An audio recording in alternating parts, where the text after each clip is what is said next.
خالد رضی اللہ عنہ نے معلوم نہیں کیا سوچ کر اس سے پوچھا، تم کس چیز کے اندر ہو؟ اپنے کپڑوں کے اندر، عبد المسیح نے کہا۔ اب خالد رضی اللہ عنہ کو غصہ آنے لگا۔ انہوں نے طنزیہ لہجے میں کہا، دنیا کا عقلوں کو تباہ کرتی ہے، لیکن دانا لوگ دنیا کو تباہ کرتے ہیں۔ مجھے معلوم نہیں کہ تم کم عقل ہو یا دانا، مجھے صحیح جواب تمہارے لوگ ہی دے سکتے ہیں۔ اے فاتح سالار، عبد المسیح نے کہا، چیونٹی بہتر جانتی ہے کہ اس کے بل کے اندر کیا کچھ رکھا ہے، اونٹ نہیں بتا سکتا۔ خالد رضی اللہ عنہ نے چونک کر عبد المسیح کی طرف دیکھا، ان کا غصہ ختم ہو گیا۔ انہوں نے محسوس کر لیا کہ یہ شخص احمق یا کم عقل نہیں۔ خالد رضی اللہ عنہ نے اسے اپنے برابر میں بٹھا لیا۔ اب خالد رضی اللہ عنہ کے انداز میں احترام تھا۔ اے بزرگ، خالد رضی اللہ عنہ نے کہا، کوئی ایسی بات بتا جو تو ہمیشہ یاد رکھنا چاہتا ہے۔ مورخ لکھتے ہیں کہ عبد المسیح گہری سوچ میں کھو گیا، اس کے چہرے پر اداسی آ گئی۔ اس نے قلعے کی طرف دیکھا۔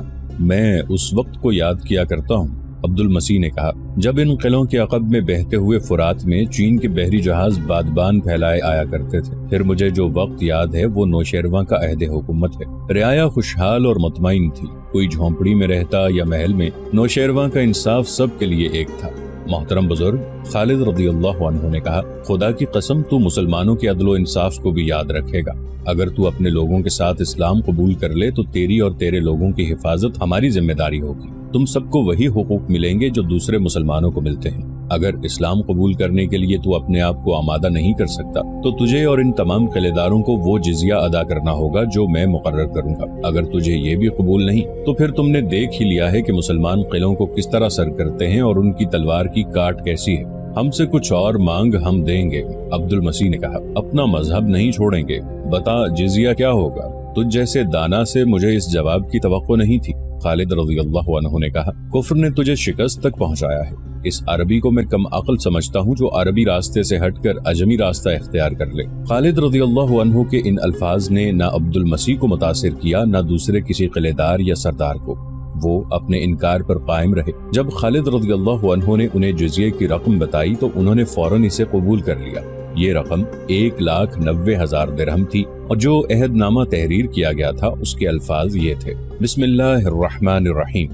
یہ عہد نامہ خالد بن ولید نے ہیرا کے سرداروں عدی بن عدی، عمرو بن عدی، عمرو بن عبد المسیح، ایاس بن قبسیہ الطانی اور حیری بن اکال سے کیا ہے۔ اس عہد نامے کو ہیرا کے لوگوں نے قبول کر لیا ہے اور اپنے سرداروں کو اس کی تکمیل کا ذمہ دار ٹھہرایا ہے۔ اس عہد نامے کے مطابق اہل ہیرا خلافت مدینہ کو 1,90,000 درہم سالانہ ادا کیا کریں گے۔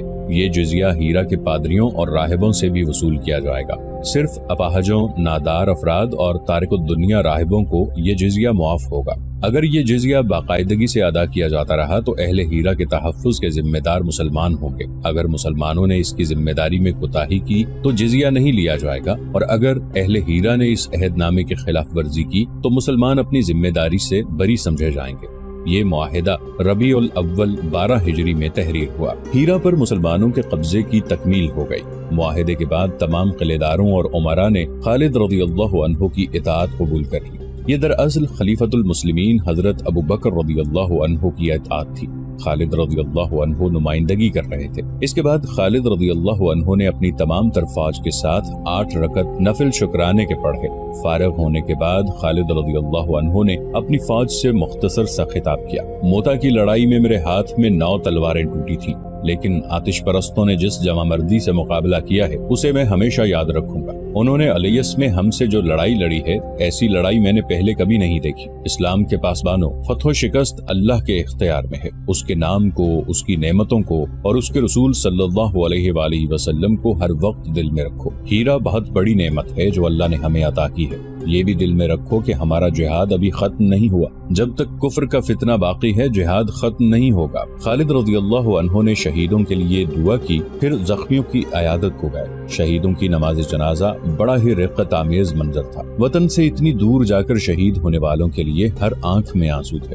شہیدوں کو قبروں میں اتارا گیا تو یہ قبریں تاریخ کے سنگہائے میل بن گئیں۔ خالد رضی اللہ عنہ جب ہیرا کا نظم و نسق سنبھالنے کے لیے اس محل نما مکان میں گئے جو ازادبہ کا رہائشی مکان تھا تو بے شمار رؤسا اور امراء تحفے لیے کھڑے تھے جو انہوں نے خالد رضی اللہ عنہ کو پیش کیے۔ ان میں بیش قیمت اشیاء تھیں، ہیرے اور جواہرات بھی تھے۔ مدینہ کے مجاہدین حیران ہو رہے تھے کہ کوئی قوم اتنی دولت مند بھی ہو سکتی ہے۔ خالد رضی اللہ عنہ نے یہ تحفے قبول تو کر لیے، لیکن بوریا نشینوں کے قوم کے اس سالار اعلیٰ نے اپنے لیے ایک بھی تحفہ نہ رکھا۔ تمام تحفے مال غنیمت کے ساتھ امیر المؤمنین رضی اللہ عنہ کی خدمت میں پیش کرنے کے لیے مدینہ بھیج دیے۔ مال غنیمت زیادہ نہیں تھا کیونکہ ہیرا والوں نے جزیہ تسلیم کر لیا اور اطاعت بھی قبول کر لی تھی۔ ایک دلچسپ اور عجیب واقعہ ہو گیا۔ کچھ برس پہلے کی بات ہے، رسول کریم صلی اللہ علیہ وآلہ وسلم صحابہ کرام میں بیٹھے تھے اور ادھر ادھر کی باتیں ہو رہی تھیں۔ باتوں کا رخ کفار کے علاقوں کی طرف مڑ گیا اور ذکر فارس کی شہنشاہی کا چل نکلا۔ ہیرا اس شہنشاہی کا بڑا ہی اہم مقام تھا۔ کسی صحابی رضی اللہ عنہ نے کہا کہ ہیرا ہاتھ آ جائے تو اسے فوجی اڈا بنا کر کسرا پر کاری ضربیں لگائی جا سکتی ہیں۔